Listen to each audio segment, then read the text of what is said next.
I'm Elizabeth G., business immigration attorney. Today, I want to talk to you about the non-immigrant visa holders' dependent children. Lots of times we focus our attention on the petitioner, the primary or the principal applicant, and his or her spouse, but we sometimes forget about the children, when in fact, they themselves are considered derivative beneficiaries and have their own visa status that they need to maintain. A couple of things that happen or that you must be aware of is that at the age of 21, your children will age out of being your dependent. What this means is that when they turn 21, they can no longer be a derivative beneficiary of your visa status. Rather, they need to obtain their own.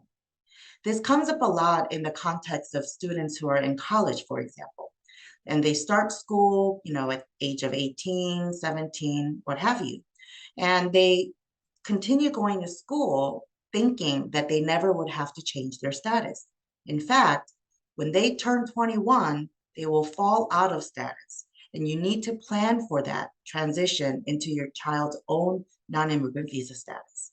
Another issue I wanted to talk about today was an accidental false claim to US citizenship. Depending on how old your child was when he or she came to the United States, for all intents and purposes, they could believe that they're a US citizen. Children aren't interested in visas and H-4s or E-2s and L-2s. Children are children. Unfortunately, if they continue to think this way, by the time they apply for, say, a driver's license, or say they apply for FAFSA benefits when applying to college, they may be in a position to make an inadvertent false claim to US citizenship. Even though it's an accident, it may have future implications for their immigration matters moving forward. Therefore, it is very important that you educate your children on what their non-immigrant visa status is so that they are aware and they are on the lookout for any types of questions where they're checking boxes, which asks what their immigration status is. Let me give you an example. I recently spoke to a client who was brought to the United States with their family on a tourist visa. The family ended up just staying without being able to transition the tourist visa into another non-immigrant visa status. The child grew up, went to school, made plenty of friends who were all US citizens. And when it came time to apply for college admissions, he checked the box that asked his immigration status as US citizen.